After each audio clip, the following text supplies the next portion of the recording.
Amis de la dissidence, bonsoir. La dissidence enchante. Je peux décidément pas supporter ces casques. Le casque lourd de la Wehrmacht était plus confortable. Ce soir, au programme, Monique Beljanski, bonsoir madame. Bonsoir.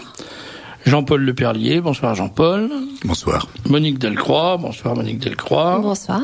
Et puis un peu plus tard, Arnaud Aron-Upinski et monsieur Boiry qui vont nous parler de quoi? Je ne sais pas. Bah voilà, elle ne sait jamais rien. Je ne sais rien, on me cache tout. D'épistémologie. Qu'est-ce que c'est que ça? Ah bah voilà, bien sûr. Elle ne sait décidément rien. Vous n'avez pas le bac? Il y a si longtemps, vous savez, j'ai oublié.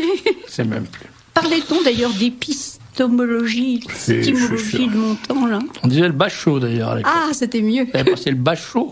J'ai passé le bachot. C'est bien. Lettres, s'il vous plaît. Ah, ça c'est très... Il y avait encore... Oui, ça existait déjà. Latin, grec, mon cher. Ça existait déjà, j'ai dit, elle n'a même pas réagi. Mais non. Bien. Non, alors, la raison de la présence parmi nous de Monique Beljanski et de Jean-Paul Leperlier, c'est un livre. Alors, il faut que je vous raconte quand même quelque chose. C'est que hier soir, j'ai reçu ce bouquin. Je me suis dit, quand même, demain, je fais l'émission. Il faut quand même que je lise un peu le bouquin, au moins que je le parcours. Alors, je me suis dit, je vais parcourir rapidement, une page sur 5, et puis on verra bien.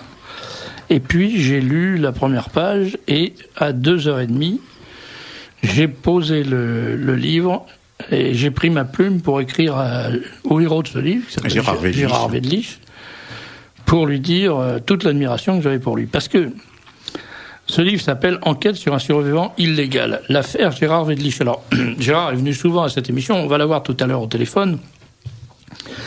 Mais on le connaît mal, en fait, parce que ce qu'on connaît de lui, c'est l'homme du Siris, l'homme qui a été le président de l'association... Ce n'est pas le cas de tous les gens publics. Oui, c'est vrai. Et le président de l'association, le centre d'innovation de recherche et d'innovation scientifique, qui est l'association qui a soutenu et qui continue à soutenir les travaux de Mirko et Monique Beljanski. Et on le connaissait comme ça, comme président. Bon, on savait pourquoi il en était le président, c'est qu'il avait été contaminé en tant que maître nageur sauveteur en tentant d'arracher à la mort un noyé, qui lui-même était porteur était sidien. Et mais ça faisait partie des choses qu'il nous avait dites comme ça, mais on n'était pas entré dans le détail. Et ce livre raconte, on peut dire, la vie et le combat de Gérard Wedlich. Et alors là, on découvre, à travers sa vie et son combat, ce qui ont été, non pas la vie, mais ce qui a été le combat de Mirko Beljanski et de vous, Madame Beljanski, et le combat de tous ceux qui ont lutté contre cette formidable machine d'État, cette formidable mafia, à la fois financière, scientifique ou pseudo-scientifique et étatique, qui s'est mise en branle pour interdire au professeur Beljanski d'aller au bout de ses recherches.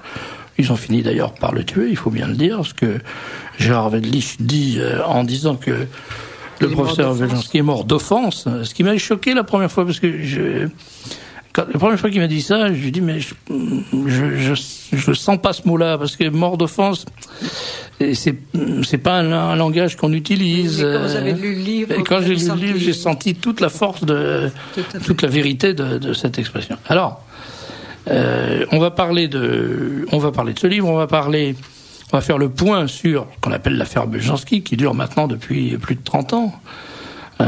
Parce qu'il y a du nouveau, et j'aimerais bien, Monique Beljanski, que vous nous en parliez. Un procès en appel. Je vais vous demander de vous approcher un peu du... On sort du procès en appel, qui était tout à fait différent du procès qui a eu lieu à Créteil, qui était en première instance. Là, c'était le procès en appel, donc, et le climat était tout à fait différent. je dois dire que j'ai un souvenir absolument odieux de ce qui s'est passé à Créteil. Les malades sont venus, ont témoigné de façon très émouvante de leur souffrance, de leur maladie et du bienfait des produits. Et le procureur ricanait en disant ils ont bien appris leur leçon. Enfin, le climat était vraiment odieux. Il n'y a pas d'autre mot. Les condamnations étaient féroces et on nous accusait, ce que j'ai très mal supporté, on nous accusait de tromperie. Tromper qui ? Il n'y avait personne pour se plaindre que uniquement les apparatchiks. Et la concurrence quand même. C'est-à-dire la concurrence. C'est ce que j'appelle. C'est-à-dire Aide, Actop et la Ligue contre le cancer, qui sont très mal placés à mon avis pour se plaindre et demander des. L'ARC ne sait pas.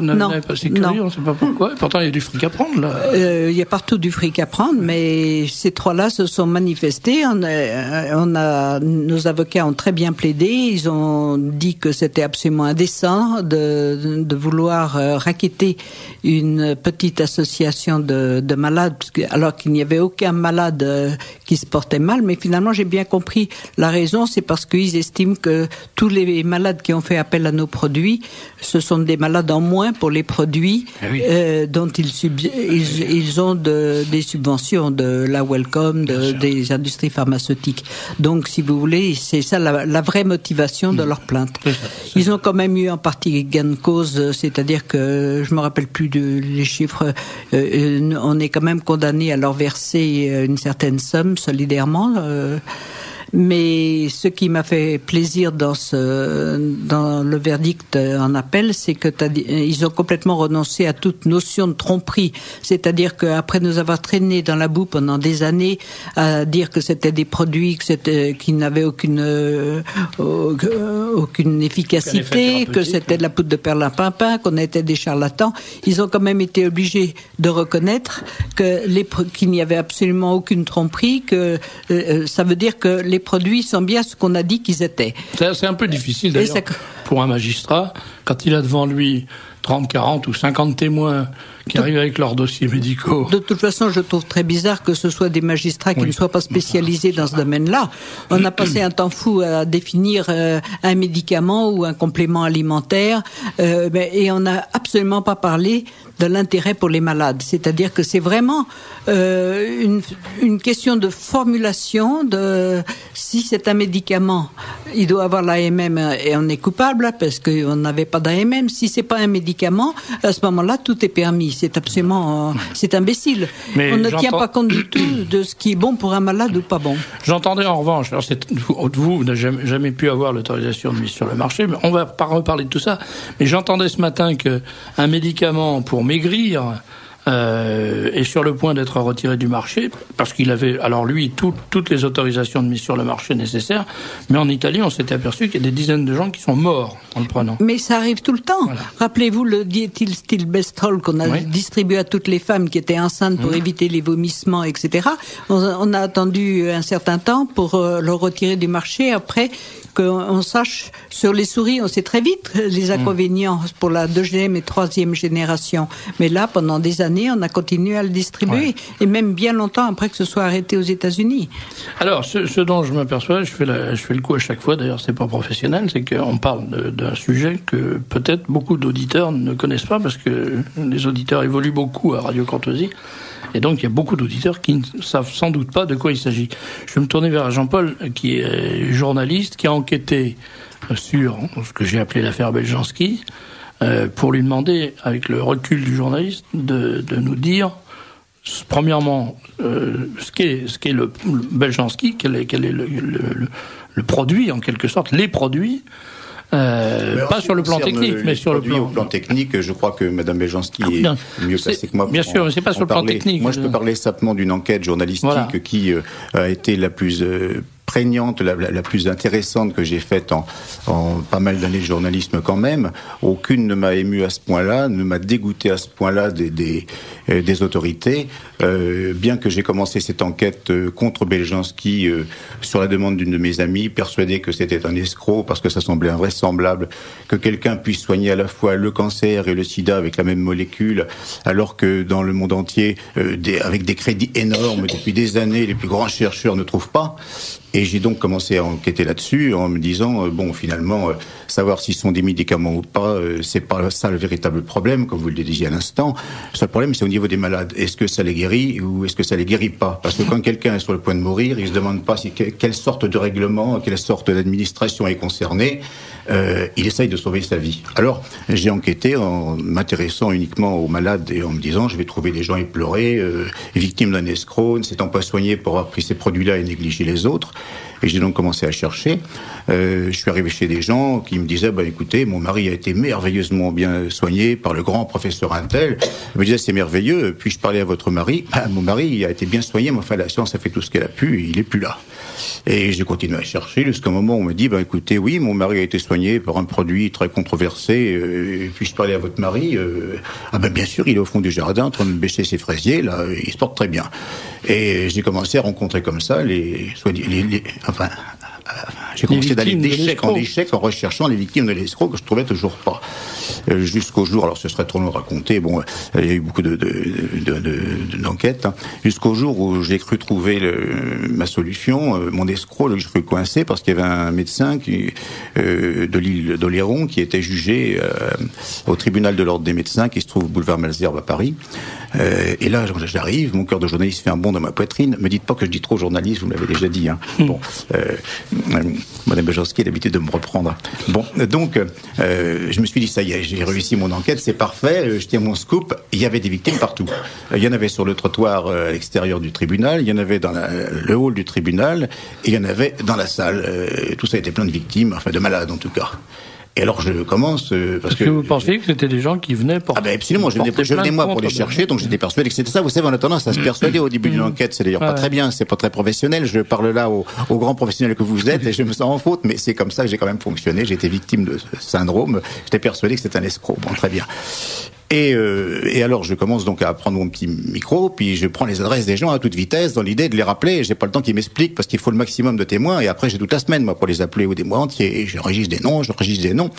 Mais pendant ce temps-là, mon oreille traîne. Et puis je me dis mais il y a un défaut là quelque part dans l'ambiance. Qu'est-ce qui va pas là? Et j'arrête d'enregistrer et je commence à écouter et je réalise que les gens qui étaient là étaient tous venus soutenir le médecin qui leur avait sauvé la vie. Alors je vais passer parce que ça sera un petit peu long. Il s'est avéré qu'en définitive qui avait porté plainte? Il n'y avait aucun malade qui portait plainte. C'était d'autres médecins qui voyaient se vider leur cabinet parce que les gens préféraient être guéris illégalement par ce médecin-là que de mourir légalement avec d'autres. Et les autres médecins, voyant l'argent disparaître, avaient porté plainte joyeusement contre leurs collègues. Voilà. Et alors, l'avocat de la personne, du médecin accusé, dit écoutez, vous voyez tous les centaines de témoins qui sont là. Si vous voulez, on peut faire un procès qui peut durer 6 mois, si ça vous fait plaisir, ils peuvent tous parler. Mais on va en faire parler un seul, qui va parler au nom des autres, à la fois en tant que malade guéri et en tant qu'expert. Et la personne qui a parlé s'appelait Monsieur Boiteux. Ouais. Il avait dirigé un centre de recherche contre le cancer à Villejuif, un centre scientifique de recherche contre le cancer. Il en avait été l'administrateur pendant 11 ans et demi, je crois. Et il était également chimiste, moyennant quoi, s'agissant de chimio-pharmacie. C'était le frère du patron de l'EDF. Oui, tout à fait. Oui, c'était quelqu'un de sérieux, une famille sérieuse, quelqu'un d'absolument insoupçonnable. Bon, c'était à la fois donc le miracle, c'était à la fois le témoignage d'un malade, mais aussi d'un expert. Et lui a expliqué parce que donc il s'est trouvé avoir un cancer à son tour et il s'est guéri avec les produits Bejanski. Alors il a expliqué dans le tribunal, en scientifique, avec les documents à la main, comment il prenait les produits Bejanski, comment ces marqueurs cancéreux diminuaient, comment il arrêtait les produits Bejanski, étonné quand même, c'est de l'aspect du scientifique, voulant savoir, et les marqueurs cancéreux remontent. Là, le président lui dit, mais enfin, vous avez quand même pris des risques. Il dit, oui, mais je voulais savoir, je voulais être certain, voilà. Et puis il reprend les produits Bejanski, ses métastases, parce qu'il était condamné, il le savait, il n'avait aucune chance, il le dit bien. Ses métastases commencent à diminuer, il continue les produits, la tumeur diminue, la tumeur disparaît. Et le président lui demande, mais vous avez quand même eu des effets secondaires. Effectivement, j'avais de l'arthrose et des polypes, je n'en ai plus. Voilà l'histoire. Mais elle est totalement réelle. Et cet homme-là est un scientifique, il sait de quoi il parle, c'est ce qu'on appelle, pour prendre le langage de la mode aujourd'hui, on a un peu honte, mais c'est incontournable. Voilà. Et c'est à partir de ce moment-là que j'ai compris que bon, qu'il fallait changer mon fusil d'épaule et que si je cherchais un escroc chez Beljanski, j'avais aucune chance de le trouver. Et j'ai compris que l'essentiel du scandale Beljanski, c'était surtout que l'État ne donne pas à ce chercheur extraordinaire les moyens de faire bénéficier l'ensemble des malades de ces produits, hein. Et c'est d'ailleurs à la même époque, je crois, qu'un tribunal de Saint-Étienne qui avait déjà été utilisé par, je crois, sur une plainte de Claude Evin, si je ne me trompe pas, Madame Beljanski, c'est ça, hein. Donc un tribunal de Saint-Étienne est arrivé à la même conclusion, que le scandale c'était effectivement qu'on n'ait pas aidé Beljanski et qu'il n'y avait rien à retenir contre lui. On lui a mis un franc de dommages et intérêts, de même qu'on avait mis un franc de dommages et intérêts à ce médecin, parce qu'il faut quand même bien, la loi est là, le produit n'était pas vraiment au plan réglementaire, etc. Mais l'essentiel, il était dans la salle, c'était tous ces malades guéris, et moi, c'était, en tant que journaliste, c'est ce qui m'intéressait, parce que jusqu'à nouvel ordre, en matière de soins, le dernier et le seul qui devra avoir la parole, c'est l'usager de la médecine. Ça a beaucoup plus de poids qu'un expert qui travaille in vitro déjà et qui en plus a 2 pieds dans l'industrie pharmaceutique. Donc il ne peut pas être jugé parti. Mais c'est ce qui est très très frappant là, dans l'affaire Beljanski, c'est la dimension totalement frénétique que ça prend. C'est-à-dire que on connaît, c'est une vieille histoire, le débat entre la médecine officielle et la médecine non officielle. Moi, j'ai plusieurs amis médecins qui pratiquent des thérapies qui ne sont pas reconnues officiellement, qui ont eu des problèmes. J'en connais un qui n'a été protégé que par le fait qu'il était médecin militaire. Donc il n'était pas susceptible d'être chassé du cancer. Oui, là, excusez-moi d'intervenir, mais tout de même, il suffit d'une décision pour que ce soit de la médecine officielle. C'était quelqu'un qui était docteur et sciences, qui était un grand biologiste, comme Pasteur. Il lui suffit d'une décision pour qu'il ait été le Pasteur d'aujourd'hui. Et tout ça remonte à des jalousies qui arrivent, qui débutent avec la carrière de Beljanski, dont je dirais pas le génie parce que Madame Beljanski est trop modeste, mais dont les capacités ont été beaucoup trop loin pour d'autres. Et qui se sont trouvés vexés de ces résultats quand il a remis en question les recherches de Monod. C'est pas un secret. Je crois que après des années et des années de persécution liées du fait de l'Institut Pasteur, c'est pratiquement impossible maintenant de reconnaître l'efficacité des produits Beljanski sans recevoir une gifle en pleine figure. Et donc il faut poursuivre cette agressivité. Ce qu'on sent très bien, ce qu'on sent très bien, c'est ce que je vous dis, c'est-à-dire la disproportion totale de l'affaire.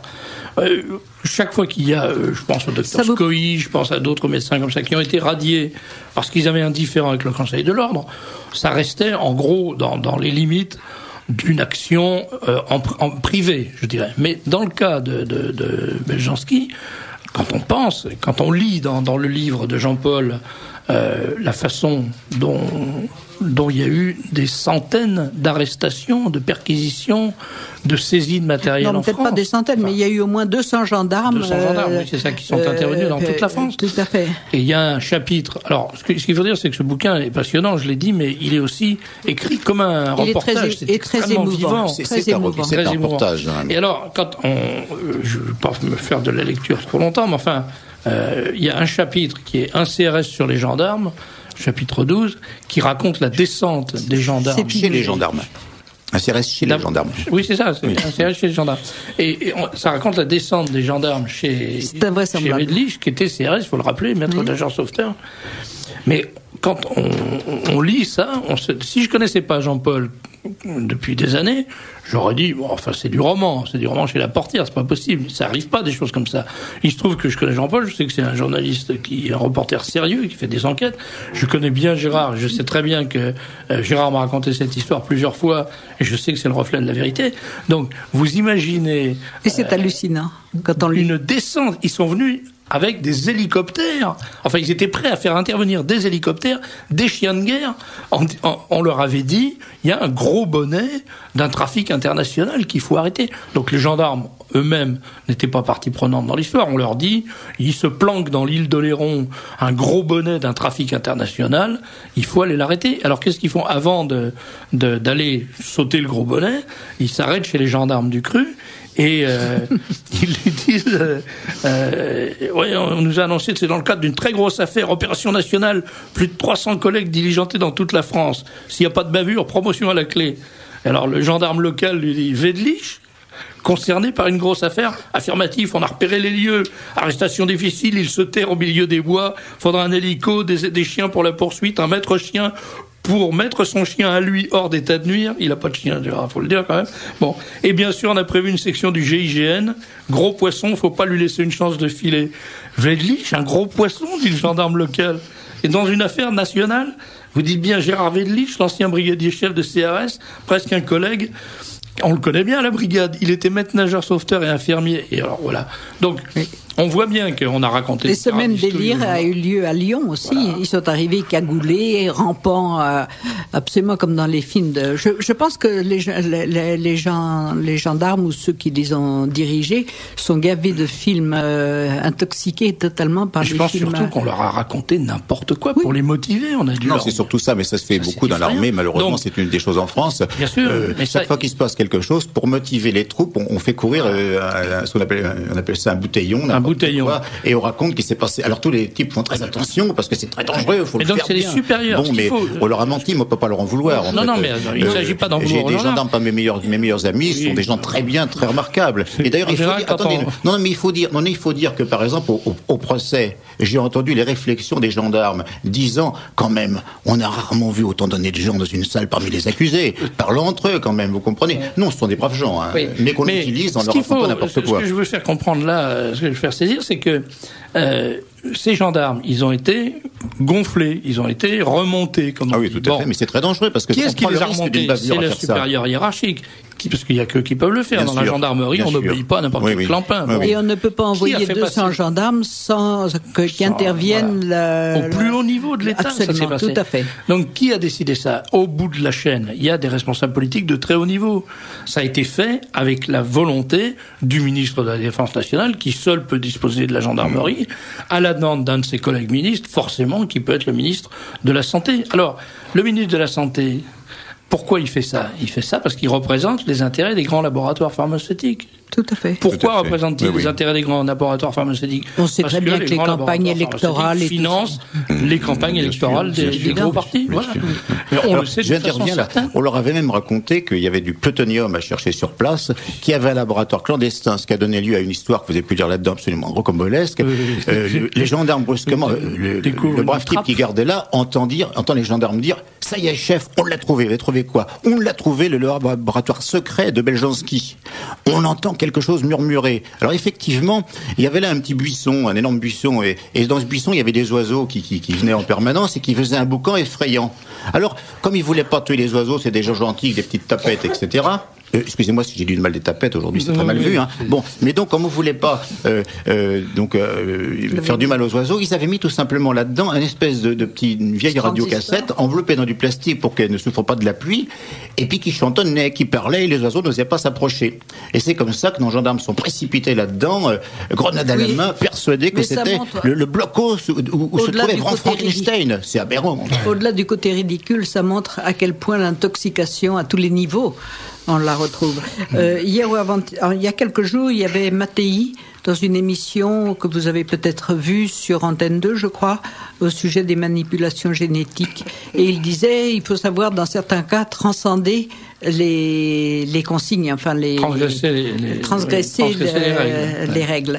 Ouais. Et Kouchner disait la même chose. Ouais. Mais dès qu'un malheureux médecin commande un produit à l'étranger qui est permis dans tous les autres pays de la communauté européenne, mais pas en France, il se fait taper sur les doigts.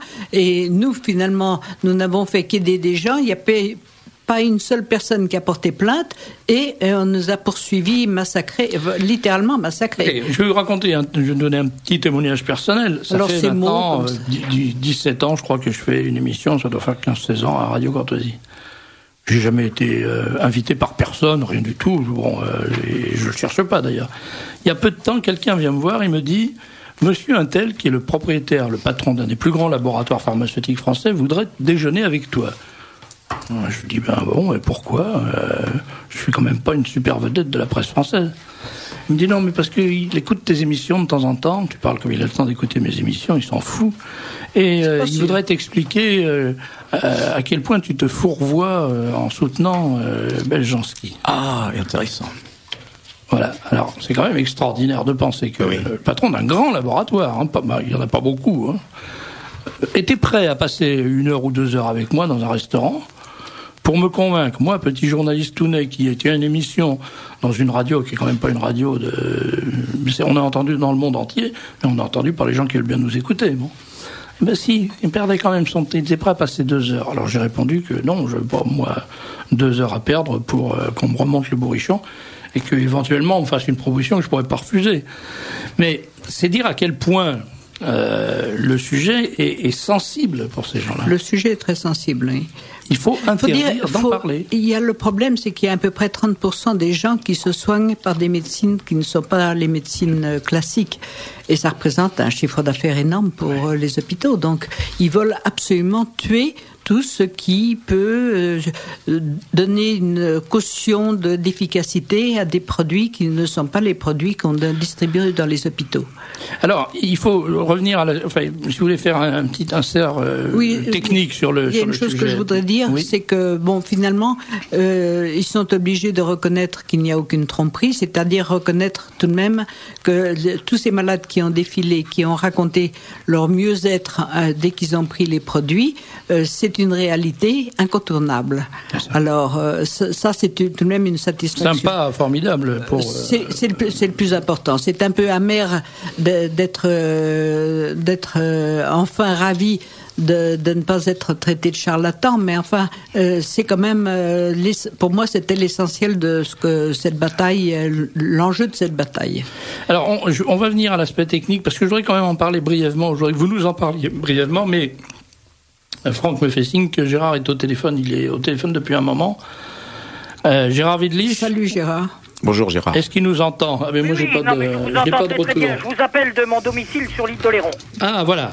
Bonsoir à tous, à Monique, à Jean-Paul, et puis naturellement à tous vos fidèles auditeurs que je voudrais remercier chaleureusement au passage pour leur aide active dans toute la diffusion de ce qu'on peut considérer comme le plus grand de tous les scandales de la santé publique. Oui. Et non, n'exagère pas. Je vous ai entendu là un petit moment sur dans tout ce que vous avez débattu. J'ai pas pris tout à fait le début, mais vos auditeurs qui deviennent de plus en plus nombreux selon mes antennes personnelles.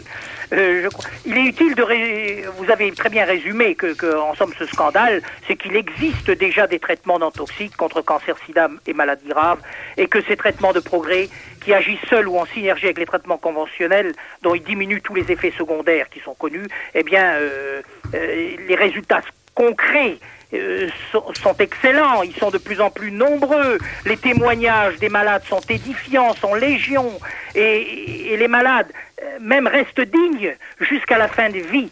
Alors, lorsqu'ils décident naturellement d'utiliser les produits, des fois tardivement parce qu'ils manquent de l'information. Et encore merci à Radio Courtoisie de permettre cette information et donc de sauver des vies humaines. Alors Gérard, je voudrais vous interrompre une seconde parce que je sais que si on vous lâche la bride, on va avoir pendant une demi-heure les célébrations.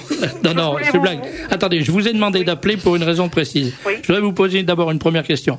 Quel effet ça fait d'être le héros d'un bouquin ?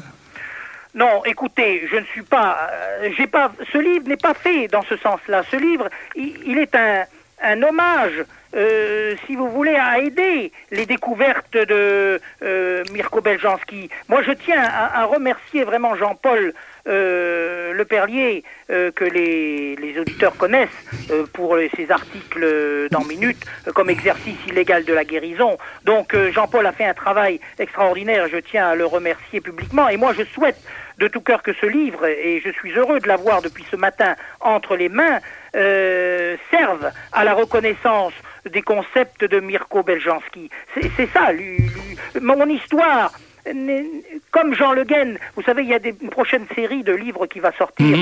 Donc, c'est Breton qui ne voulait pas mourir, qui saura le volet cancer de l'affaire Beljanski. Là, c'est le premier sur le dossier sida du dossier Beljanski. Mais moi, l'idée de ce livre, c'est Et je suis vraiment très très heureux aujourd'hui de l'avoir entre les mains et de savoir qu'il va être un outil d'augmenter la communication sur le sujet Beljanski. C'est son objectif premier. Le reste, le héros, il n'y a pas de... oui, sauver des vies humaines, c'est être héroïque dans le sauvetage.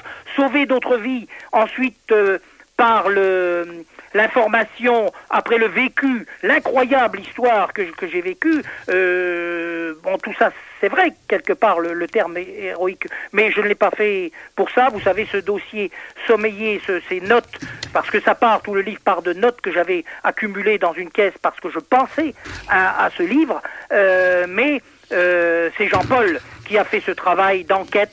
Et c'est vraiment, comme vous, Serge, un très très grand journaliste. Merci. Et je tiens à le féliciter, à le remercier pour ce livre remarquable et superbe. Alors, je voulais vous poser quand même une autre question. Quand on voit ce qu'a été votre parcours, moi j'ai découvert des choses que je n'imaginais même pas. Par exemple, la réalité, c'est un mot à la mode, hein, on parle de l'exclusion. Mais moi je pensais réellement que, étant maître nageur sauveteur, ayant contracté cette maladie dans l'exercice de votre, j'ai envie de dire, de votre sacerdoce, et vivant dans le milieu, dans un milieu très particulier, qui est un milieu assez fermé, assez solidaire et tout, je pensais que vous auriez trouvé auprès de votre hiérarchie, auprès de vos camarades, auprès de votre entourage non familial, un soutien. Vous êtes naïf, Serge. Ah, mais alors... Écoutez, mais les fonctionnaires, l'administration, c'est un bulldozer. Vous êtes dans la difficulté, l'administration vous écrase.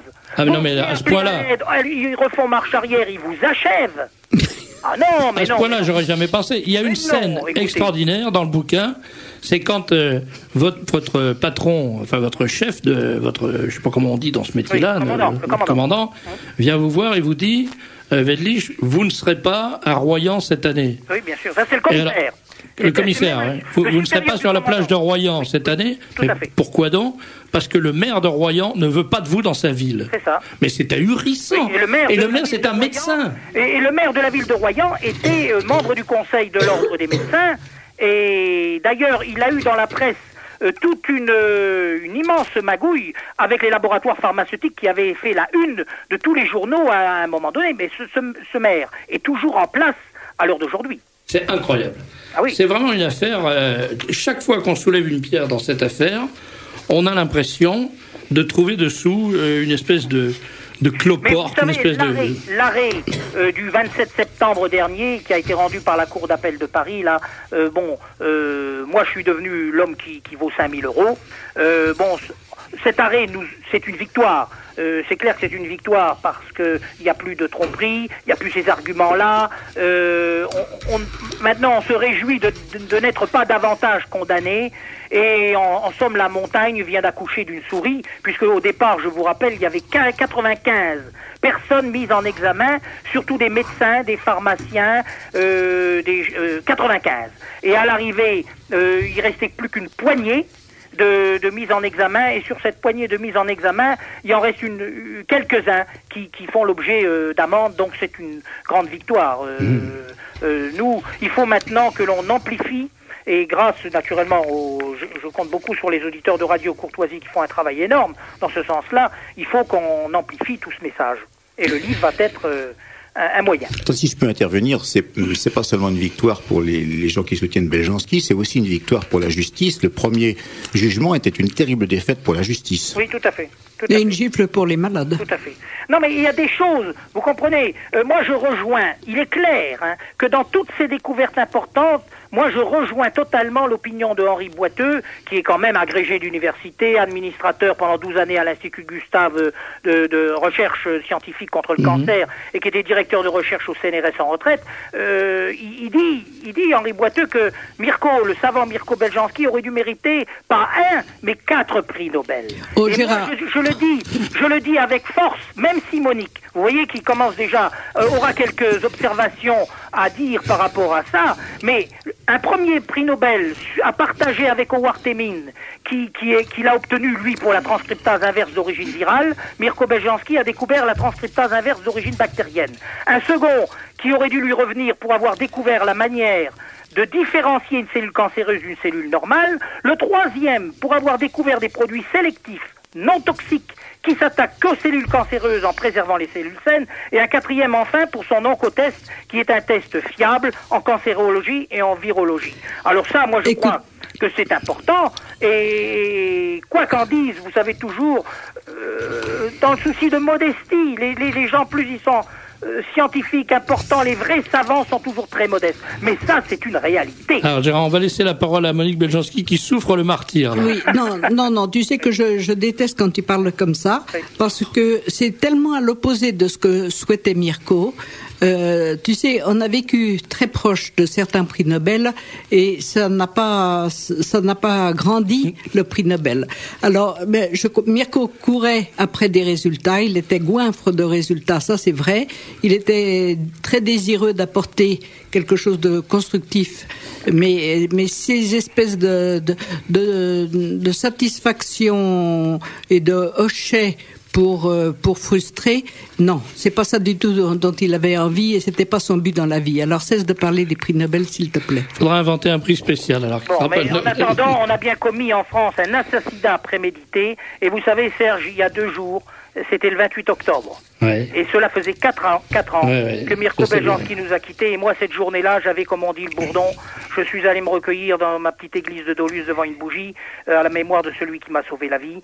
Et c'est honteux que ce chercheur, ce grand savant, soit mort d'offense dans l'indifférence médiatique totale, après un harcèlement, une persécution ignominieuse dans une démocratie qui est moribonde. Et moi, je suis vraiment content qu'il existe encore des journalistes comme toi, Serge, et puis comme Jean-Paul, pour faire des émissions comme le Libre Journal ou des livres comme vient de faire paraître Jean-Paul. C'est un livre superbe.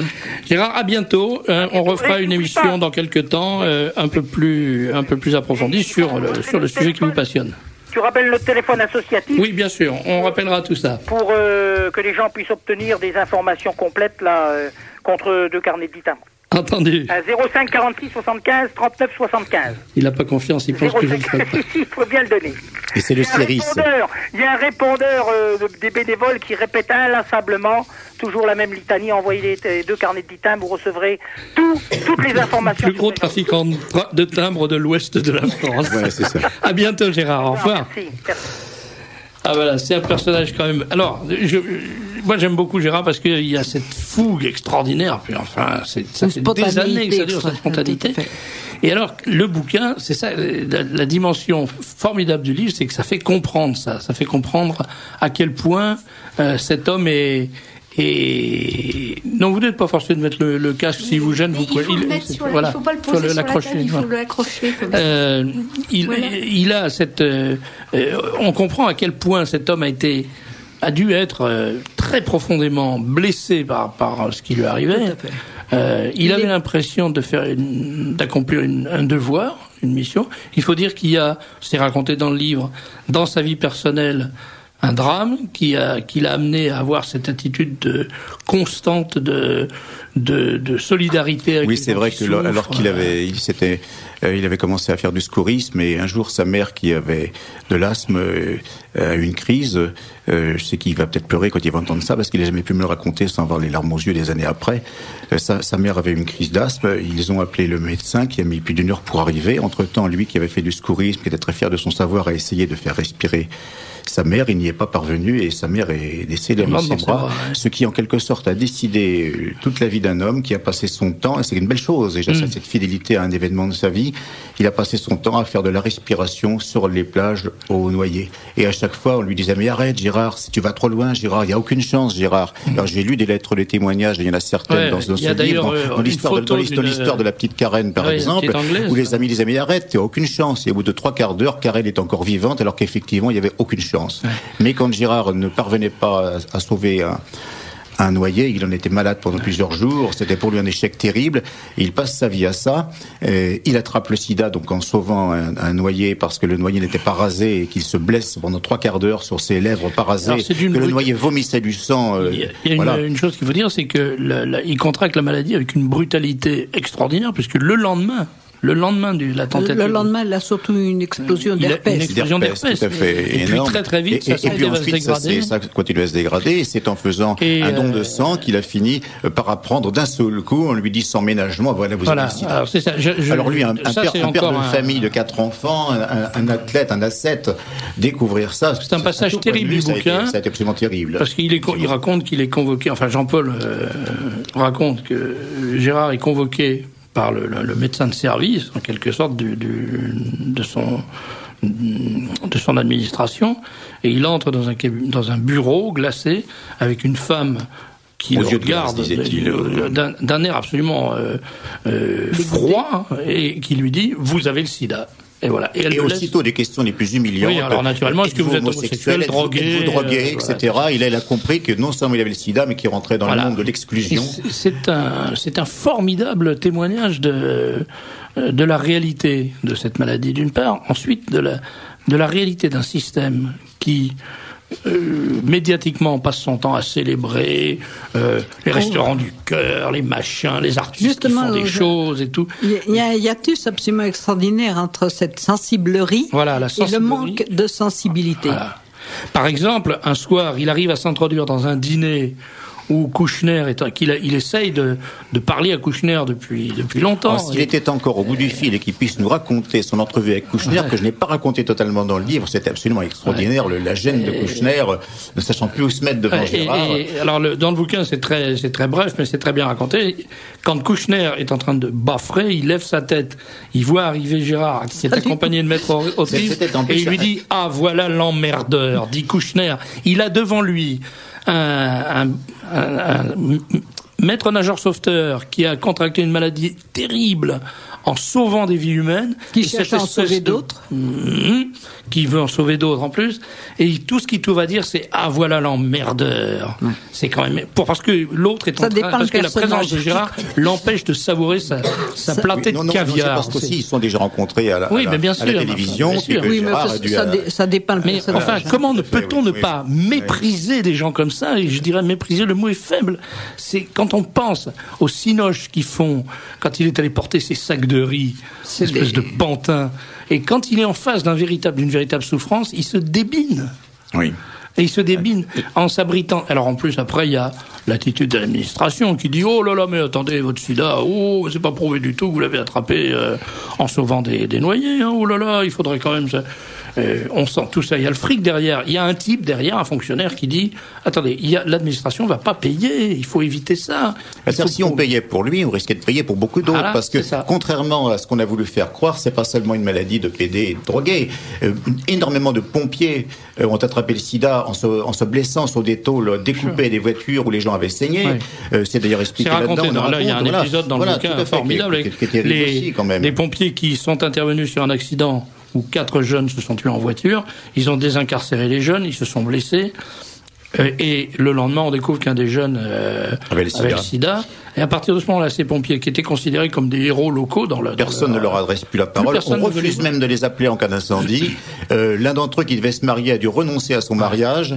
Voilà. C'est incroyable. Mais ce qui est invraisemblable, c'est qu'un pays qui dépense tellement d'argent pour sa santé, devant l'afflux de témoignages, n'a jamais eu l'idée que ça pouvait être non seulement une solution humaine, mais aussi une solution financière. Mais c'est parce que les gens qui gagnent leur vie, la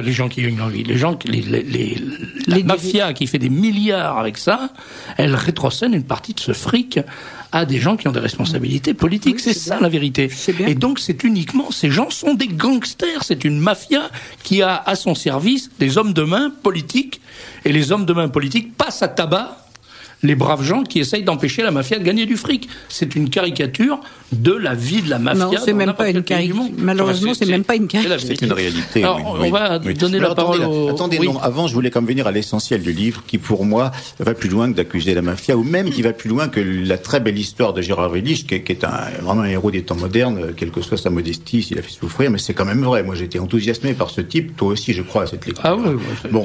Mais non, pour moi, l'essentiel de ce livre, c'est que c'est quand même d'abord un livre d'espoir, qui apporte la preuve que voilà quelqu'un qui, au début, il a le sida. Il est vraiment condamné. Il n'y a aucun médicament à l'époque et il se bat comme un chiffonnier pour survivre. Il pénètre, profitant de cette lutte CRS, comme je raconte là-dedans, pénètre chez les grands chercheurs, je veux vous voir, et puis là il leur pose des questions, et voilà, pour savoir. Il réussit à voir pendant des heures montagneuses que personne ne peut rencontrer quand même. Mais Goudot, il va le voir en lui disant je dois faire un topo. Oui, tout à fait, sur le sida, pouvez-vous me raconter, etc. Enfin, je veux revenir à l'essentiel quand même. Hein, voilà, c'est pour moi, je voudrais que c'est ça le but de Steve quand même, c'est de montrer que quand on croit que tout est perdu, si on se bat vraiment, il y a toujours une solution. Mais il faut prendre sa santé en main, il faut se battre, il faut y croire. C'est ce qu'il a fait. Et finalement, il est tombé sur Beljanski. Il a essayé le tout premier, les molécules de Beljanski. Il a sauvé sa vie. Il a eu des rechutes, parce que parfois, un médicament devient inefficace quand il est par erreur mélangé avec d'autres. Parfois, des stress terribles sont extrêmement destructeurs également. À chaque fois, il a recommencé le combat. Et aujourd'hui, 17 ans, 18 ans après bientôt, il est toujours là, en super forme, un petit peu trop gros, parce qu'on peut reprocher au produit Beljanski de faire un peu grossir. C'est la seule chose qu'on peut dire. Mais enfin, il est en super forme quand même, voilà. Hein. Au bout de 18 ans. Alors, ce que je voudrais que les gens comprennent en lisant ce livre... Il n'est pas le seul non plus dans ce cas-là. Ce livre, bien sûr, mais parce que dans ce livre, il y a également d'autres témoignages, y compris de cancéreux. Et le prochain livre de cette collection sera un livre donc sur le volet cancer de l'affaire Beljanski, qui prouvera que des gens dont le héros, le premier dont je parlerai, Jean Le Guen, voilà des gens qui sont dans le coma. La femme de Jean Le Guen va voir le médecin qui dit il n'y a rien à faire, et elle lui dit mais vous ne tenteriez pas quand même quelque chose si c'était votre propre fille, votre propre fils. Elle se bat, et finalement elle parvient à ce qu'on lui fasse des traitements, mais elle, pour qu'il supporte mieux ces traitements qui auraient été impossibles autrement, lui introduit des produits Beljanski alors qu'il est dans le coma. Et il est encore là, 17 ans après aujourd'hui, en super forme, vous comprenez, alors qu'il était en train de mourir. Il y a toujours un espoir. Je voudrais que les gens le comprennent. Si on se bat, si on peut dire quand même que vous savez de quoi vous parlez. Oui, puisque moi-même j'étais condamné, j'avais 3 mois à vivre, il y a de ça, bientôt il y aura 2 ans et demi. J'avais vraiment 3 mois à vivre. C'était j'avais été fait donner par Relation le nom du plus grand spécialiste de France de ce que j'avais. Et quand le plus grand spécialiste de France, qui connaît absolument tous les médicaments, puisqu'il est le plus grand spécialiste, toute la pharmacopée possible, me dit, non mais attends, moi j'ai ça j'entends. Oui, mais me dit, vous n'avez que 3 mois à vivre, c'est qu'il en est certain compte tenu de ce que tout le monde connaît, sauf les produits Beljanski. La seule chose que j'ai introduite moi que personne ne connaissait, c'est les produits Beljanski. Alors, pour quelqu'un de quotient intellectuel normal, je vous pose la question, qui est-ce qui a pu me sauver, sinon les produits Beljanski. Alors aujourd'hui, je suis là. Effectivement, je ne sais pas si je vivrai centenaire, mais j'ai vécu. En tout cas, j'ai gagné plus de 2 ans, c'est sûr. Et je me sens vraiment très bien. Hein, et je ne peux dire qu'une seule chose. Après avoir interrogé plus de 3800 personnes qui ont sauvé leur vie avec les produits Beljanski, eh bien, j'ai continué l'expérience sur moi-même sans l'avoir choisi. Et je constate que ça a parfaitement marché. Voilà. Alors moi aussi, je suis extrêmement reconnaissant comme Gérard. Alors on va donner la parole aux auditeurs. Il y a quelque chose dont j'aurais voulu parler quand même qui est quand même tragique. Parce qu'on parle aussi de l'aspect extraordinaire de l'être humain qui n'est pas toujours brillant. Bon, très bien.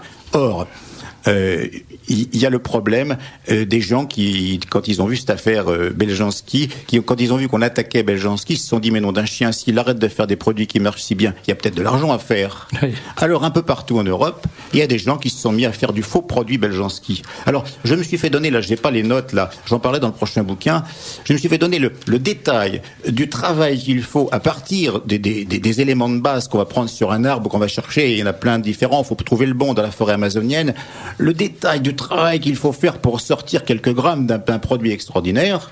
Mais n'importe qui peut prendre le même arbre, râper un petit peu ça avec une râpe à fromage, mettre ça dans un petit tube, et puis dire voilà, c'est du Pao Pereira. Ça sera la vérité. C'est ce qui se passe. Mais ça ne guérira personne. Ouais. C'est ce qui se passe. Alors il faut quand même dénoncer ça parce que autour de ça il y a des gens qui en ont profité pour faire et qui eux sont vraiment des escrocs. Et l'extraordinaire, c'est que comme eux ne gênent pas puisqu'ils ne guérissent personne, le groupe de ces industriels de la chimie-pharmacie, ils sont pas poursuivis ces gens-là. Ils peuvent continuer. Pour eux, ils n'auront jamais de problème. C'est fabuleux.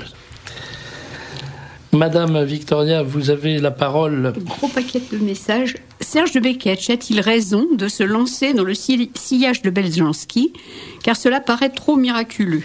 Serge de Beketch cite toujours le cas de M. Wedlich. Or, on ne peut pas faire d'un cas une généralité. Les produits Beljanski sont très chers et on ne peut pas se soigner. Mais je voudrais répondre sur ce point parce que d'abord, je réponds sur le premier aspect. D'accord. Un journaliste a toujours le droit de parler des sujets, a toujours raison de parler des sujets qui gênent, qui fâchent, qui énervent et qui déplaisent. Ça, c'est son boulot. Oui. Si c'est pour parler que des choses qui font plaisir à tout le monde, il vaut mieux qu'il je voudrais répondre à cette personne que ça paraît miraculeux et que c'est parce qu'il a entendu le début de l'émission quand je l'ai dit, mais je le répéterai. J'ai commencé cette enquête contre Beljanski justement parce que ça paraissait impossible qu'on puisse avec les mêmes molécules guérir le cancer et le sida. J'ai tout fait pour prouver que Beljanski est un escroc et j'ai fini par rencontrer à peu près 3800 personnes guéries qui devraient être mortes aujourd'hui et j'ai dû changer d'avis, bousculé par quelque chose contre quoi je ne pouvais rien faire. On ne peut pas contre autant de malades guéris dire quelque chose. Quand je pense qu'on guérit même des chats, on peut même pas dire que c'est un aspect psychosomatique, comprenez? Alors non, effectivement. Et puis quand j'ai fini quand même par me guérir moi-même alors que je devrais être mort aujourd'hui, qu'est-ce que je peux dire d'autre? Alors, quant à la dernière observation, l'observation, on parle toujours de Wedlich. Moi, je parle de Wedlich parce que je le connais, parce qu'il vient. D'ailleurs, moi qui parle aujourd'hui, je ne suis pas Wedlich. Il y a plusieurs milliers de malades. C'est un personnage emblématique qui ont témoigné. Mais Jean-Paul Leperlier vient de signaler que lui-même a rencontré personnellement 3800 malades guéris. Il n'a pas rencontré tous les malades qui avaient été traités et guéris. Donc, c'est-à-dire qu'il faut savoir qu'il y a eu, quand ces produits ont été interdits à une époque, il y a eu des manifestations dans Paris avec des avenues entières qui étaient bloquées par des malades, avec des calicots, réclamant leurs produits Beljanski, réclamant le droit de choisir leurs produits dans une démocratie, de se soigner comme ils le voulaient, quand même. Donc, et alors à chaque fois, j'étais là avec mon petit micro, puis je prenais des noms, puis après, je joignais par téléphone. Et à chaque fois, j'entendais la même chose. Ben oui, je suis venu témoigner parce que je suis vivant grâce aux produits Beljanski. Et mais à contrario, il y a aussi des gens à qui on a retiré leurs produits à cette époque-là et qui sont morts parce qu'on leur a retiré les produits Beljanski et qui vivaient avant. C'est bien la preuve que c'était les produits qui les laissaient en vie. Autre question. Concernant le procès Beljanski, où Act Up a eu le culot de se porter partie civile, rappelons que M. Philippe Mangeot, ex-président d'Act Up, est le fils de M. Mangeot qui dirige les laboratoires Glaxo Wellcome, qui ont l'exclusivité de la trithérapie AZT. Oui, ceci explique cela. Ils ont d'ailleurs changé maintenant de PDG. Et alors, ce qui est assez extraordinaire, c'est que lors du procès, l'avocat de Aide, je crois, ou de Act Up, il a dû faire un lapsus parce qu'il a dit oui, nous reconnaissons que nous avons tué beaucoup de malades au début avec l'AZT, mais ils sont morts docilement. Je me suis dit, c'est pas possible que j'ai entendu une phrase pareille. Je demande à mon voisin. C'est pas ça qu'il a dit. Si, c'est ça que j'ai entendu. Alors, je pense que... C'est extraordinaire. Ça. Oui, je pense que... Alors, c'est pour ça que Gérard Après a dit, mais moi, je n'ai pas voulu mourir docilement. Et c'est pourquoi on l'appelle aujourd'hui un malade illégal. Un survivant illégal, parce qu'ils sont morts légalement. Et lui, il a survécu de manière illégale. Les AMM sont accordées. Autorisation de mise sur le marché. C'est ça. Les autorisations de mise sur le marché sont accordées sur un dossier d'expérience fourni par les laboratoires pharmaceutiques et ne sont pas contrôlées par l'administration. Oui, c'est pas tout à fait. C'est un peu plus compliqué que ça d'une part, et d'autre part, il y a des choses que je peux pas dire au micro quand même parce que ça provoquerait des ennuis trop graves à la radio. J'en ai pas envie.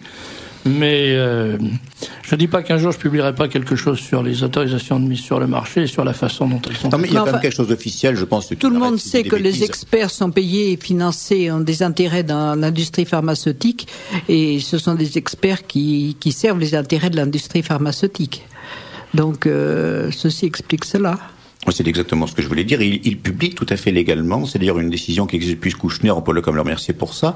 Il publie ce qu'on appelle des déclarations d'intérêt, en disant chaque année combien ils ont touché d'argent, qui correspond à beaucoup plus que leur salaire réel, versé par les industries pharmaceutiques, alors que ce sont eux qui prendront la décision après d'autoriser ou non la mise sur le marché de leurs médicaments.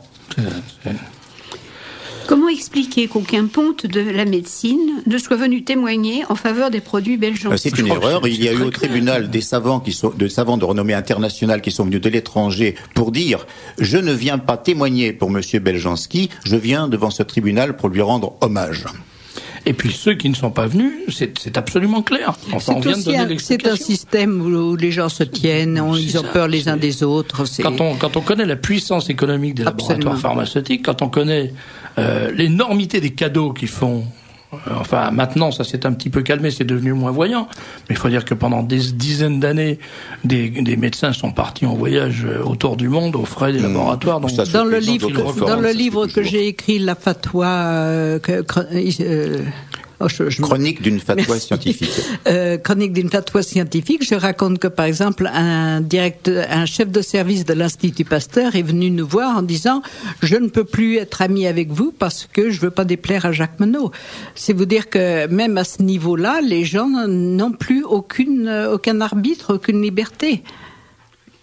Est-ce que le jeûne est une technique pour maigrir qui a besoin de l'autorisation des autorités médicales ? J'espère que Non, mais c'est pas absolument certain, parce qu'il y a des interventions, il y a eu des cas où on a nourri de force des gens qui ne voulaient pas se nourrir. Donc c'est pas pour maigrir, mais je veux dire, il faut que il faut bien comprendre qu'on est entré dans un système, dans une dictature molle. Une dictature, soft dictature, comme on dit, et que on n'a plus la liberté de faire n'importe quoi. J'ai l'autre jour un jeune homme qui est venu me voir, enfin un jeune père de famille qui est venu me voir avec une lettre de l'administration parce que son fils avait manqué l'école 3 ou 4 fois. Et que l'administration le menaçait de poursuite. Écoutez, les vaccins ou la pilule qu'on donne sans l'autorisation des parents. Voilà. C'est la pilule, oui, dans les lycées qu'on donne que les infirmières médicales, les infirmières scolaires donnent aux lycéennes sans l'autorisation des parents et même en dépit de l'interdiction des parents. Et les vaccins, c'est pareil. 2 messages concernant le professeur Israël. Une auditrice: j'espère que le professeur Israël va enfin reconnaître l'existence des produits Beljanski qu'il prétendait ignorer lors d'une émission sur Radio Courtoisie, ce qui m'avait particulièrement choqué et interrogé. Et un auditeur: il y a 1 an ou 2, le professeur Israël a déclaré sur Radio Courtoisie que les produits Beljanski, s'ils ne faisaient aucun mal, n'apportaient aucun remède réel au cancer lourd. Il a parlé de médicaments de confort. Bon, écoutez, il est libre de dire ce qu'il veut. Sa parole n'a pas plus de poids que des milliers de malades. J'appelle un cancer lourd, un cancer qui devait me tuer en 3 mois, alors qu'on m'avait dit, vous allez commencer 3 mois d'enfer, m'avait-on dit. J'avais commencé à avoir quelques douleurs violentes, et j'ai pris les produits Beljanski. Effectivement, je suis très confortable, j'ai complètement arrêté d'avoir mal, et puis, mais surtout, j'ai plus rien quand même. Enfin, a priori, je suis toujours là, j'ai gagné des années, alors c'est pas vrai. C'est faux. Comment se fait-il, puisque M. Boiteux, qui était si bien introduit à Villejuif, comment se fait-il que cet hôpital ne soigne pas maintenant ces malades avec les produits Beljanski ? Il était en retraite au moment où il a été touché par cette maladie. Et puis M. Boiteux n'a pas tous les pouvoirs non plus. Mais je lui rends hommage parce que je trouve que, à son âge, c'est un homme extrêmement courageux et qui est capable de beaucoup de reconnaissance et qui se démène beaucoup pour la reconnaissance des produits de Mirko Beljanski. Et puisqu'on est là pour parler du livre, excusez-moi. Et moi, je lui suis beaucoup de gratitude. Puisqu'on est là pour parler du livre, je voudrais dire que la dernière partie du livre est faite du témoignage de Monsieur Boiteux devant le tribunal. Il a envoyé un très beau témoignage qui représente une 50aine de pages dans le livre. J'en ai pas parlé, mais extrêmement intéressant, y compris pour les scientifiques qui liront ce livre. Il y a une petite partie technique qui est fort bien faite. Il y a des photographies. Oui, tout à fait. Intéressantes. Oui, mais il y a des photographies émouvantes parce que on voit Vedlich en 79, tout jeune maître nageur. Pardon. Et puis, on le voit photographié pendant un sauvetage, notamment. Enfin, et puis on voit les photos de Mirko et Monique Beljanski. Et à la fin, il y a donc effectivement une liste complète des travaux. Alors, ça c'est à l'usage de ceux qui disent que Mirko Beljanski n'était pas un scientifique. Il y a la liste des publications scientifiques, les 135 publications, et les spécialistes, les médecins et les savants, les scientifiques savent ce que c'est qu'une publication scientifique. C'est pas simplement quelqu'un qui écrit des gribouillis sur un bout de papier, c'est quelqu'un qui écrit quelque chose que une revue scientifique accepte de publier, c'est-à-dire accepte de cautionner. Tout à fait. Voilà. Non, puis il était invité dans tous les congrès mondiaux d'oncologie, c'était un savant reconnu, mais surtout hors de France. François Mitterrand, qui a pris les produits Beljanski, est tout de même mort. Mais il a été prolongé de nombreuses années. Oui, c'est exact. Mais moi-même, je suis persuadé que je mourrai un jour. Oui, vers 120, 130 ans, je ne sais pas. Mais bon, évidemment. Le malade peut décider de prendre ou de ne pas prendre les médicaments que le médecin lui ordonne. Il faut dire que jusqu'à présent, dans l'histoire du monde, il y a une personne qui n'est pas morte. C'est la Sainte Vierge. C'est la seule personne qui n'est pas morte. Parce que même le Christ est mort, il est ressuscité, mais d'abord, avant de ressusciter, il est mort. Donc il faut quand même, statistiquement, prévoir, j'annonce la mauvaise nouvelle aux auditeurs d'une façon un peu brutale, mais qu'est-ce que vous voulez, il y a des moments où il faut parler durement, il faut prévoir qu'on a quand même statistiquement un gros pourcentage de chances d'y passer, même si on prend les produits Beljanski tous les jours. Oui, il y a quelque chose que je voudrais dire aussi, c'est que très souvent des gens m'appellent à la suite de témoignages que j'ai pu faire en me racontant leur maladie, etc. Et on me dit oui, je vous appelle à propos de ma sœur et c'est pas qu'elle est malade. Moi, je suis persuadé que si Napoléon était parti en guerre sans savoir quelles armées l'attendaient et où, il aurait perdu toutes ses guerres. C'est pareil quand on est malade. Il faut avoir le courage, c'est ce que j'ai essayé de faire, de regarder la mort en face et de savoir ce qu'on risque, mais de savoir aussi qu'il existe des chances et de se battre et de s'en sortir. Mais quand un malade ne sait pas, comment voulez-vous qu'il se batte ? Et ça, je voulais dire aux gens, faut pas hésiter à le dire. Et les gens réagissent beaucoup mieux qu'on imagine. Je pourrais même dire à titre personnel que la mort est une compagne qui n'est pas désagréable parce que ça vous donne le goût de la vie. Beaucoup de gens, si on pense à Saint-Exupéry en train de mourir dans son désert et qui disait « J'ai failli mourir de soif, mais j'y ai appris le goût d'un verre d'eau que beaucoup de gens ne connaîtront jamais », la proximité de la mort vous donne une joie de vivre extraordinaire. Et les 2 ans de plus que je dois jusqu'ici à Beljanski ont été 2 ans qui, au point de vue bonheur, au point de vue intensité, que je lui dois aussi, ont dépassé tout ce que j'ai connu jusqu'ici. C'est donc un bon pari que de dire aux gens « Voilà où tu en es, il y a des chances, tu peux te battre, mais il faut le savoir. » Et c'est traiter les gens en adultes aussi. Oui, parce que je peux parler d'une petite expérience personnelle, c'est que la période la plus effroyable, c'est quand on ne sait pas ce qu'on a, quand on sent qu'on est gravement malade, parce qu'on est épuisé, qu'on ne peut plus bouger et tout, et que les médecins tournent autour de vous en vous regardant sous tous les angles. Mais moi, je me souviens quand je suis venu dans le bureau, le médecin m'a appelé dans son bureau et m'a dit « Voilà ce que vous avez ». J'ai été soulagé, car j'ai dit « Maintenant, je sais enfin contre quoi je vais me bagarrer ». Alors qu'avant, je ne savais pas. C'est une impression épouvantable de savoir qu'on a un ennemi, mais de ne pas l'identifier. Une fois qu'il est identifié, on dit, on va y aller, on va lui rentrer dans le chou. Il y en a un des deux qui se fera casser la gueule. Je ne sais pas si ça sera moi ou ça sera lui, mais en tout cas, il y en a un qui restera sur le tapis. Et sur le même... On peut pas, ça, si la personne ne sait pas ce qu'elle a. Sur le même plan, c'est une des choses qui m'ont été le plus pénible, c'est de ne pas savoir qui tirait les ficelles contre nous. Oui. On n'a jamais su. C'est toujours des ça se passe des retraits, voilà. Pour en venir au livre, on raconte que Gérard, un beau jour, s'entend dire par un médecin, parce qu'il montre à un médecin des analyses sans dire que ce sont les siennes. Le médecin regarde l'analyse, il dit écoutez, d'après ces analyses, la personne en question devrait déjà être morte ou va mourir dans les mois qui viennent. Or, ce sont les siennes. Ouais. Et lui, sa réaction, c'est de dire je serais toujours reconnaissant à ce professeur de m'avoir dit ça, parce qu'une fois de plus, je pouvais partir au combat et savoir contre quoi je me battais. Voilà. Et c'est vrai que c'est important. Et moi-même, quand je me suis fait donner par relation les meilleurs spécialistes de France, j'ai dit, écoutez, voilà, moi je vous demande une seule chose, je veux savoir. Et on m'a dit 3 mois. Et ben j'ai dit d'accord, on va voir. Et c'est très important de savoir.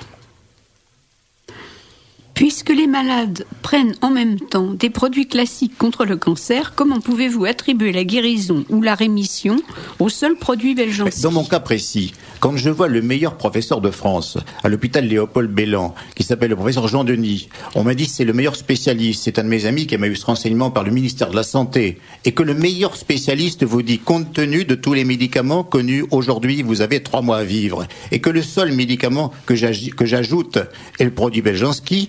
Si la personne qui dit ça a un minimum de quotient intellectuel, la réponse, elle la connaît déjà. Il n'y en a pas d'autre possible. Et puis, il y a le témoignage de M. Boiteux. M. Boiteux dit, moi, j'ai pris des produits normaux, entre guillemets, et des produits Beljanski. J'ai arrêté les produits normaux. J'ai arrêté les produits Beljanski. J'ai arrêté les produits Beljanski. J'ai eu une rechute. J'ai repris les produits Beljanski. Je me suis maintenu. Bon, eh bien, l'explication que je voulais pour un... Mais cela dit, il ne faut surtout pas interrompre les médications officielles pour prendre des produits Beljanski. Personnellement, je pensais prendre aucune médication. Madame Beljanski m'a dit, je vous conseille de les prendre maintenant que vous prenez nos produits. Au contraire, ça devient possible.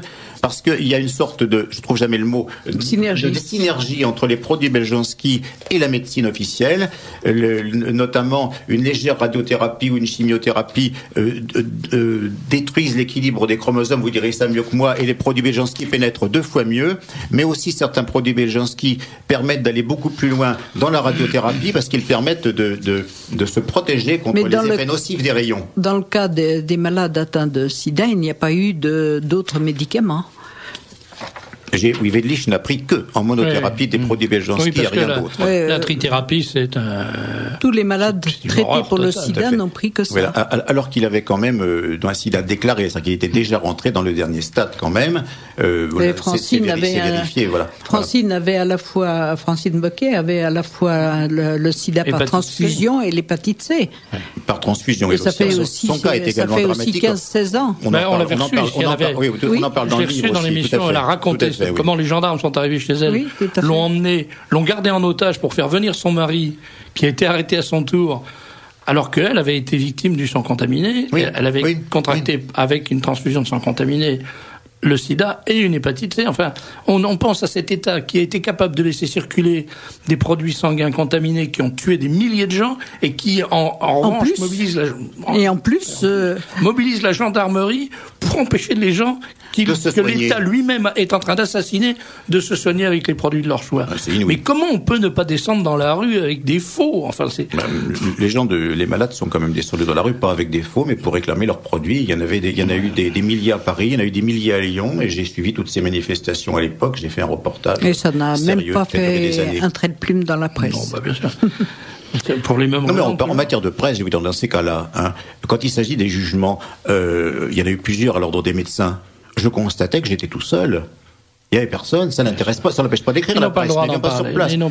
Oui, il y a aussi une énorme paresse des journalistes qui restent au bistrot du coin, puis qui rentrent au journal, puis qui lisent les publications de l'agence France Presse, puis qui font leur article. On appelle une agence de photos, on se fait livrer quelques photos, puis on a gagné son salaire. Moi, il y a un exemple que je cite toujours, c'est ce grand journal qui pratique le choc des images et qui avait osé publier les photographies du mariage d'une des filles de Jean-Marie Le Pen, et le propriétaire du journal rencontre dans un dîner un type qui lui dit « Je vous signale que je viens de vous faire sauter 70 millions d'achats d'espace. » Pourquoi, dit le propriétaire de Paris Match, parce que vous avez passé des photos du mariage de la fille de Le Pen et moi je finance pas les journaux qui font de la pub à Le Pen. C'est ça. Et c'est comme ça qu'après, le rédacteur en chef de Paris Match a reçu l'ordre de ne plus jamais publier aucune photo people, comme on dit, sur ce dont je me contrefous d'ailleurs, c'est pas le problème. Mais voilà comment ça fonctionne. Donc, il est évident, quand le propriétaire d'un grand laboratoire pharmaceutique rencontre le propriétaire d'un grand journal et lui dit « Charmé, vous savez,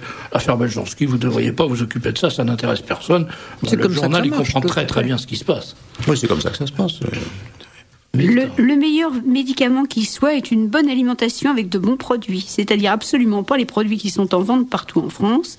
Il ne faut pas exagérer quand il y a une maladie. C'est ce qu'on a pu entendre au libre journal des artisans d'hier soir. Non, mais c'est pas le meilleur médicament. J'ai écouté le libre journal hier soir. C'est la meilleure prévention. Mes enfants mangent bio, etc. Malheureusement, ça ne suffit pas tout. Les Hunza qui vivent sur les plateaux de je ne sais quoi, qui respirent un air complètement pur, qui mangent des fruits qui n'ont jamais subi le moindre traitement, qui boivent de l'eau fraîche. Il y a quand même des gens qui ont un cancer dans ces conditions. Là-bas, c'est pratiquement pas. C'est connu pour le pays où il y en a moins. Puis de toute façon, ils meurent quand même. Les questions. Alors, il y a une série de questions pratiques. Je vous les lis toutes. Peut-être vous répondrez après. Enfin, vous voyez. Les produits Beljanski agissent-ils sur les cancers de la peau et plus particulièrement la formation des mélanomes? Sur le mélanome, oui, ça agit. Sont-ils actifs sur tous les cancers ou constituent-ils un traitement spécifique pour certains? Si oui, lesquels? La plupart. Comment peut-on utiliser les produits Beljanski quand on est à l'hôpital? Il faut se cacher. L'hôpital vous empêche quand même pas de prendre des gélules. Il faut aller dans les toilettes. Non, mais je faut pas exagérer. La famille les apporte. Et puis tout à fait. C'est quand même pas. Les hôpitaux n'exercent pas une surveillance policière sur les malades en permanence. Tout à fait. D'ailleurs, il y a qu'à aller voir les cures de désintoxication où les gars font rentrer du whisky dans les bouteilles d'eau de Cologne. Pouvez-vous nous indiquer le nom des médecins qui peuvent suivre les malades avec vos produits? Non, parce que ce serait les désigner à la vindicte. Par contre, on peut téléphoner à Natural Source à New York. Je peux donner le numéro de téléphone. On donnera l'adresse à la fin. Voilà, si vous tout voulez. à fait. Alors, pour quelqu'un que l'on dit guéri, les traitements Beljanski sont-ils conseillés? On peut faire des cures parce que ça peut agir de façon préventive. Donc, c'est très bien de faire une cure, par exemple, à l'automne et au printemps, qui sont les périodes toujours de risque de récidive. Si les produits Beljanski ne peuvent être reconnus comme médicaments, pourquoi ne pas les distribuer comme des yaourts sans encourir d'action en justice? Ils sont actuellement distribués comme compléments alimentaires. Pour Madame Beljanski, je vous suggère d'envoyer dans les plus brefs délais un dossier explicatif relatant les formules intrinsèques des produits Beljanski. Pourquoi ? Parce que M. Mattei n'a de souci que de faire des économies. En ce sens, si réellement ces produits sont efficaces et reconnus comme tels, cela ne pourra qu'alléger le trou de la sécurité sociale et sauver des vies. Écoutez, au gouvernement, ils sont, je crois, très bien informés de la situation des produits Beljanski, puisqu'ils ont été des artisans de tous nos malheurs, donc je pense qu'il n'y a pas besoin de leur donner des explications supplémentaires. Au moment où l'on veut officialiser... En plus, ils ont un dossier tout plein, tout à fait prêt au ministère de la Justice. Tout à fait. Ça, il est complet, le dossier. Au moment où l'on veut officialiser l'euthanasie des vieux, il ne faut surtout pas guérir les malades. Ça, c'est vrai, en plus, oui. Alors, à propos du livre, des auditeurs demandent si dans le livre de Jean-Paul Leperlier, il y a des adresses et des renseignements pratiques. Et quel est l'éditeur de ce livre? Oui, alors... Donc, vous rappelez, s'il vous plaît, le titre. J'ai noté tout ça. Alors, voilà. Bon. Le titre, déjà. Oui, alors, le titre, c'est « Enquête sur un survivant illégal ». L'auteur, en principe, c'est ma femme qui a réécrit ça parfaitement bien dans le goût du jour. Parce que mais en langue française, parce que vous, mais j'ai surtout fait, moi, une enquête et je lui ai ramené l'enquête à travailler dessus, bon, voilà, etc. Il est gentil parce qu'il était facile. Le livre, il faut le dire quand même, est signé Sophie Chervet. Oui, non, mais il y a marqué sur une enquête de Jean-Paul Leperlier. Oui, tout de même, ne me retirez pas. Non, mais il y a à l'intérieur, mais sur la couverture. Oui, mais c'est vrai. Mais ma femme, c'est un bon mari. Ma femme est une très jolie petite femme. Voilà. Et je l'aime bien. L'éditeur. Alors l'éditeur s'appelle Guy Trédaniel éditeur. Voilà. Le téléphone de l'éditeur, c'est le 01 43 36 41 05. Je répète, 01 43 36 41 05. Alors, et le prix, s'il vous plaît. Attendez, comment ? Le prix. Le prix sera de 18 €. Il y a 237 pages, dont 32 illustrations et photos, dont des documents scientifiques pour les médecins éventuels. Ça, c'est un vrai alors attendez. Allons plus loin. Le livre sera donc distribué à partir de début novembre, dans toutes les librairies. Mais pour les gens qui voudraient l'avoir avant tout le monde, 50 exemplaires ont été déposés aujourd'hui à la librairie Duquesne, 27 avenue Duquesne, dans le 7e arrondissement. Je répète, la librairie Duquesne, 27 avenue Duquesne, dans le 7e arrondissement. Voilà. Et le prochain livre de la collection, c'est une collection d'abord qui s'appelle Survie illégale et guérisons interdites au pays des droits de l'homme. Et de la prochaine livre, ce sera Ces Bretons qui ne voulaient pas mourir, parce que le sous-sol de la Bretagne est extrêmement granitique, comme chacun sait, ce qui fournit des ondes qui sont plutôt nocives. Il y a un fort pourcentage de cancer, beaucoup plus là-bas qu'ailleurs. J'ai donc décidé de faire mon enquête sur des Bretons, dont Jean Le Guen, qui est aussi le premier Breton soigné par les produits Beljanski suite à un cancer avec 18 ans de survie, alors qu'il était dans le coma au début du traitement. Je ne révélerai rien, mais on retrouve brièvement Gérard Wedlich dans le bouquin sur Le Guen. Ah oui, d'une manière absolument rigolote. Je peux le dire ça très vite si j'ai une petite seconde, parce que Gérard Wedlich était surtout sauveteur. Il était quand même CRS. Il m'a d'ailleurs dit, pour moi, CRS-SS, ça voulait dire CRS, sauveteur secouriste. Et il était en même temps l'infirmier de sa compagnie. Ça n'empêche pas que de temps en temps, on l'emmenait avec une matraque, notamment quand des paysans bretons attaquaient une préfecture. Il faut savoir qu'il y a une hiérarchie au niveau police. Un étudiant, c'est pas grand-chose. Un ouvrier, il faut un peu plus de CRS ou de gendarmes. Mais alors, un paysan breton, là, il en faut parce que c'est des solides. Oui. Alors, il est là, devant une gendarmerie quelque part dans le Finistère ou ailleurs, devant une préfecture. Il y a des petits ponts il faut les empêcher de passer pour sauver la préfecture. Les Bretons sont fous furieux. Et Girard, lui, faisait le désespoir de ses chefs parce que lui, c'était pour un CRS matraque. Alors il était là d'ailleurs à attendre qu'on attaque, puis tout en discutant. Là, vous savez, là, je comprends que vous avez des problèmes. Alors nous, on a essayé un produit extraordinaire qu'on a essayé dans des élevages. Et alors ce produit-là, ça vous fait des portées beaucoup plus importantes. Alors les Bretons, et ça vous fait une viande encore meilleure, etc. Et d'ailleurs, il y a un de vos amis qui doit très bien connaître ça. Il s'appelle Le Guen. Alors là-dessus, un petit bonhomme, la casquette de travers, arrive comment? On parle de moi, qu'est-ce que c'est que ça? Gérard dit, vous êtes Le Guen, le premier cancéreux soigné par des produits Beljanski. Moi, je suis le premier sidéen soigné par les produits Beljanski. Alors, au désespoir du commandant de CRS, qui était un petit peu plus loin, il voit les manifestants tomber dans les bras d'un de ces CRS, il comprend plus tout ce qui se passe, n'est-ce pas? Et alors, le manifestant retourne parmi les autres, énorme conciliabule, toute la manifestation fait demi-tour, et il n'y a pas eu de bagarre ce jour-là. Et voilà comment Wedlich a rencontré Le Guen, qui sera le héros du prochain livre, et qui donc s'est sauvé par des produits Beljanski, avec 17 ans de recul aujourd'hui. Très belle histoire. Ça me rappelle l'émission où était diffusé l'entretien entre Jean-Paul Leperlier et Monsieur Le Ribot au sujet de ces produits.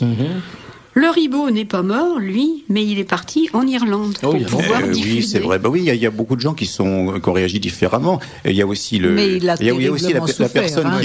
personne qui a dirigé, qui a créé l'éthiopathie en France, qui a eu au départ les pires produits, parce que l'éthiopathie, c'est une manière de soigner sans médicaments. Catastrophe pour les laboratoires.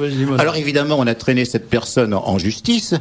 Mais il est arrivé la première fois devant le tribunal avec les signatures de 1500 maires qui le soutenaient et une manif dans la rue de plusieurs milliers de personnes. La deuxième fois, il avait les signatures de 4500 maires et une énorme manifestation.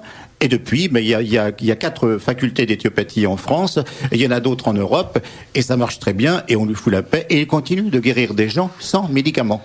Merci Jean-Paul Leperlier, merci Monique Beljanski. Je vais donner une adresse, un numéro de téléphone qui est très important.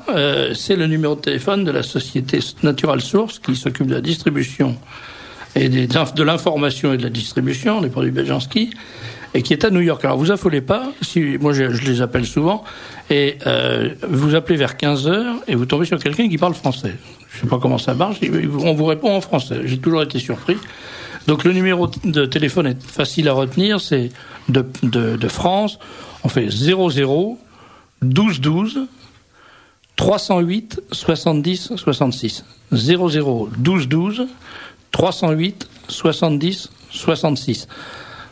Et quand on a l'adresse, c'est très rapide, par fax. Oui, mais là, il vous explique tout ce qu'il faut faire, c'est absolument impeccable. Ça marche très très très bien, ils sont charmants. Est-ce qu'il y a une autre adresse à donner que le numéro de téléphone? Non, il y a l'adresse du CIRIS, bien entendu. Oui, on peut donner le numéro de fax. Le CIRIS, on l'a déjà donné tout à l'heure, mais le CIRIS, donc le téléphone, c'est le 05 46.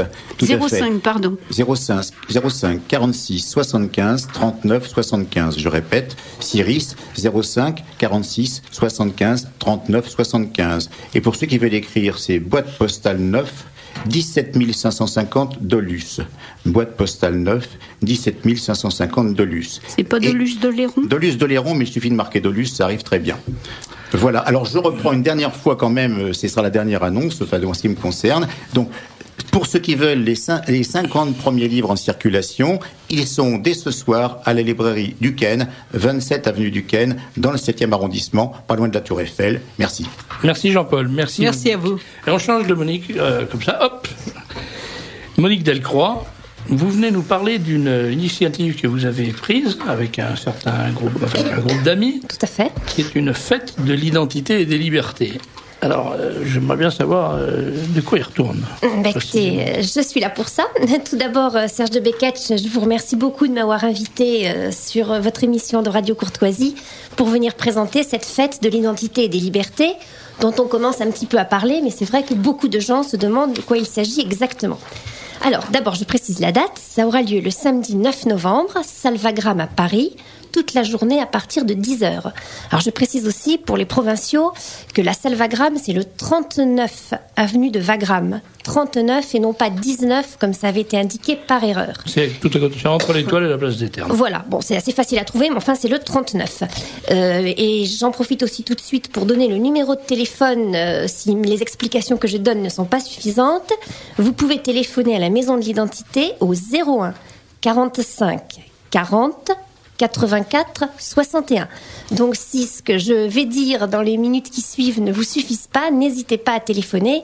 En principe, il y a toujours quelqu'un qui répond. Sinon, vous laissez votre numéro de téléphone et on vous rappelle. Alors, fête de l'identité et des libertés. De quoi s'agit-il ? La vocation de cette journée, c'est essentiel de le dire, c'est avant tout de rassembler. C'est une journée qui n'a rien à voir avec la politique politicienne, rien à voir avec la politique électoraliste.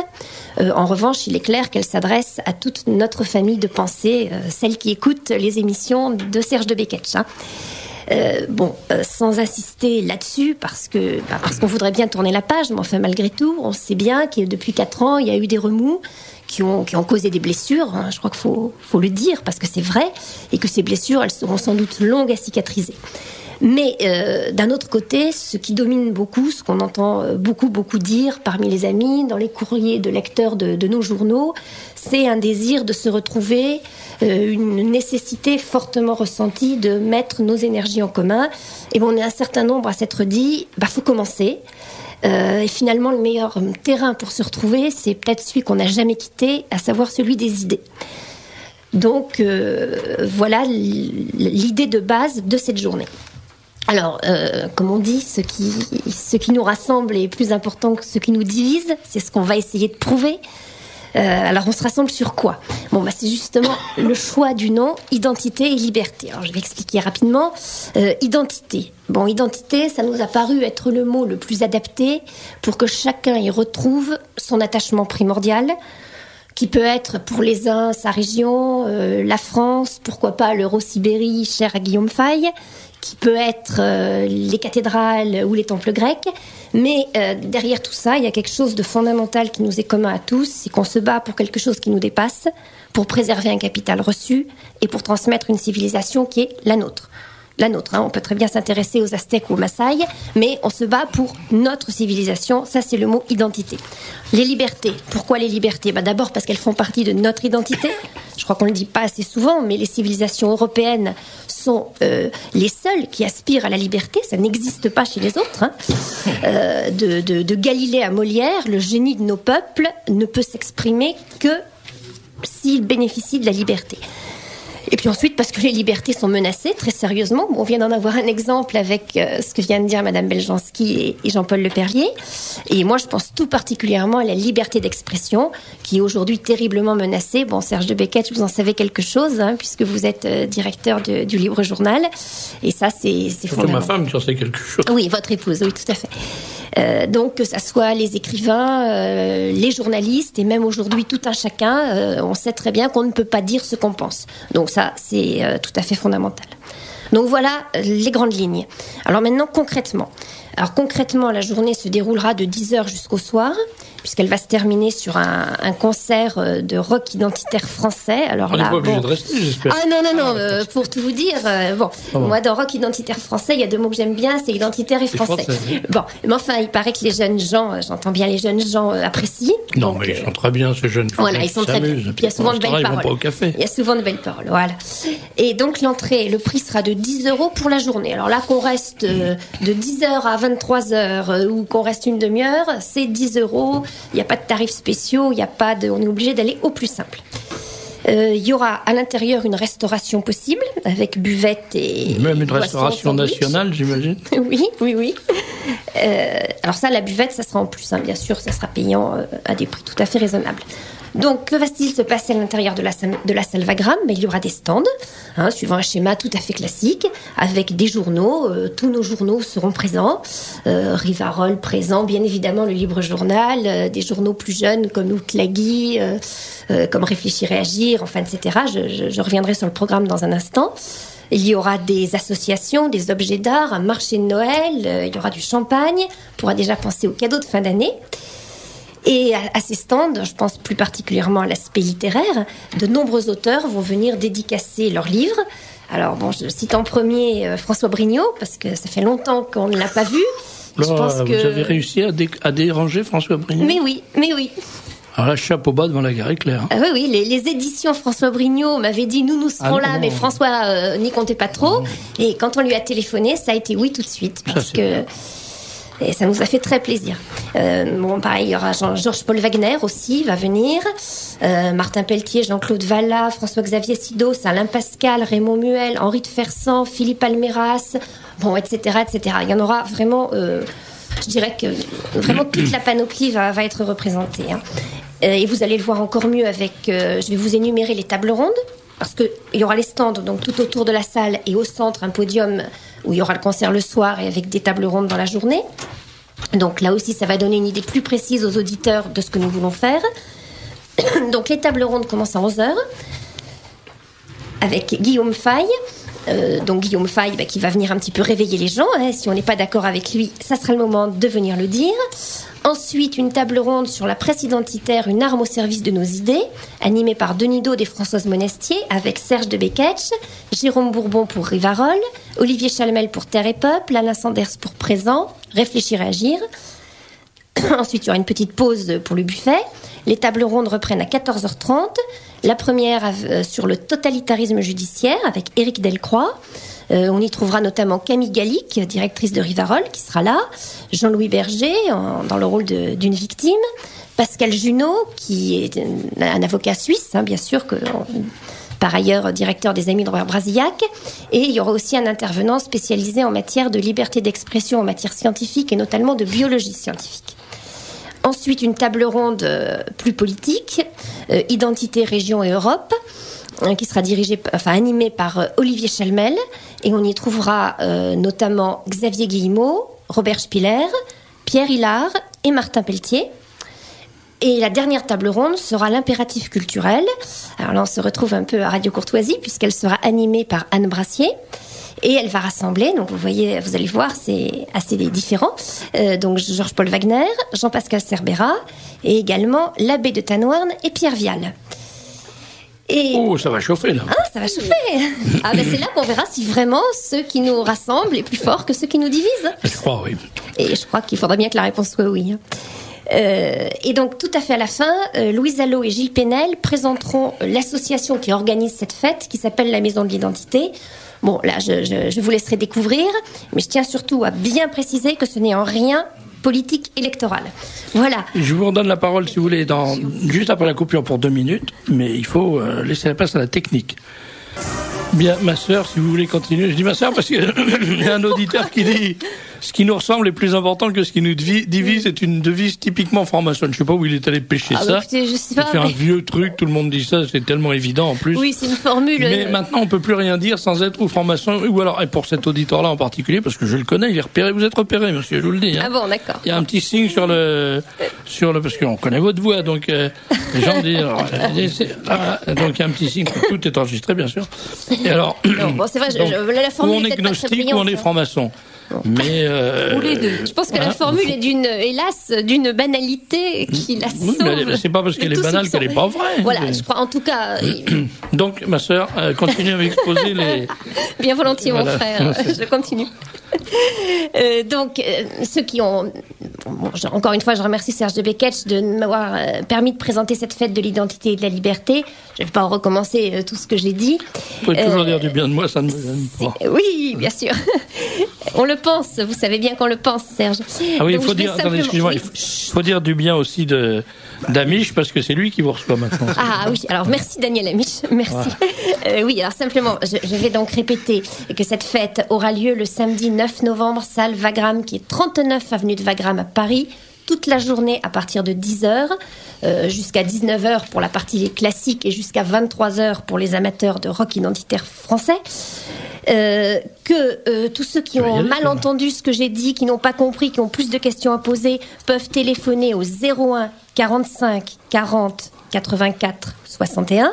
Je crois que la liste des participants que j'ai donnée montre qu'ils ont une qualité. Enfin, on sait que ce sont des gens d'une qualité tout à fait remarquable et que leur diversité témoigne bien de cette volonté qui est la nôtre et qui présidera à cette journée, qui est d'unir nos forces. Mais enfin, ils sont quand même tous de droite. Hein. Il faut bien. Moi, j'ai remarqué ça parce que vous avez essayé de le cacher depuis le début, mais allez, c'est quand même un peu à droite. Si vous me poussiez un peu, Serge, j'en connais qui sont pas tout à fait à droite et qui sont pas mal non plus. Justement, Serge de Beketch, il va aussi dans ce pandémonium. Il y est. Il est bien de droite.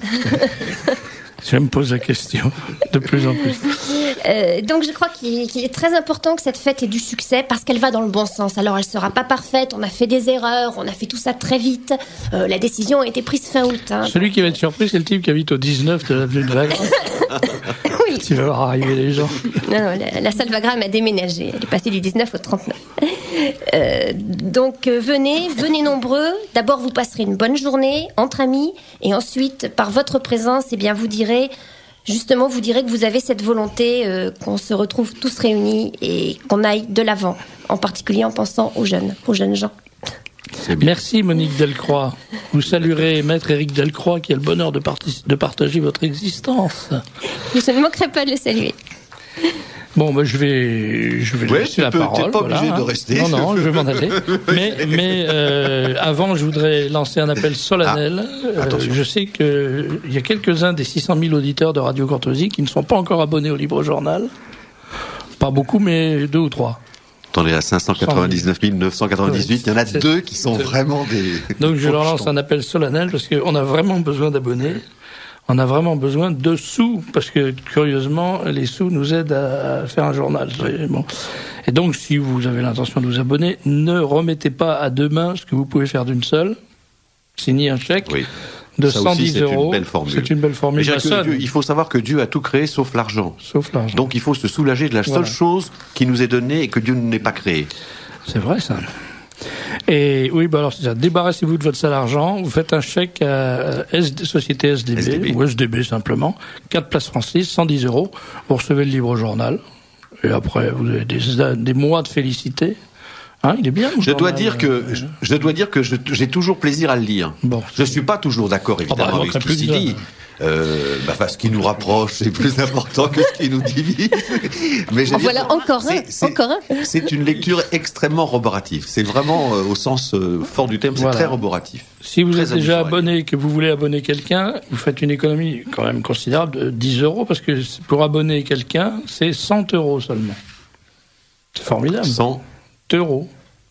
Victoria, c'est ça, les liaisons dangereuses ou quêtes. Non, elle est parfaite. 100 euros et 110 euros avec un Z comme pyjama à bretelles. Moi d'ailleurs, je copie Serge Beckett dans mes propres publications, dans ma propre publication, dont je ferai la publicité plus tard, parce que je ne veux pas empiéter sur son temps de parole, mais systématiquement... Laisse le temps de faire les chèques, alors... Voilà, c'est ça. Quand on dit 10 euros, j'écris euros, Z-E-U-R-O-S, ou les euros, les neuros, etc. Et nous, on l'écrit officiellement dans le journal. Le journal de prix et de temps. Ah oui, c'est bien. Il faut aller jusqu'au bout du grotesque. Oui. Il y a d'ailleurs un papier remarquable de Clément, dans le numéro qui vient de sortir, là, sur l'euro-piège, où il dit, alors où on en est maintenant? Vous nous avez promis mon émerveil avec l'euro, et alors on a l'air de quoi? On a l'air de... Oui, de ce qu'on est. Voilà, exactement. Soyons polis parce qu'il y a des gens à table. Très bien. Merci Daniel, et bonne soirée. Je dis à nos auditeurs, bonne semaine, que Dieu nous garde.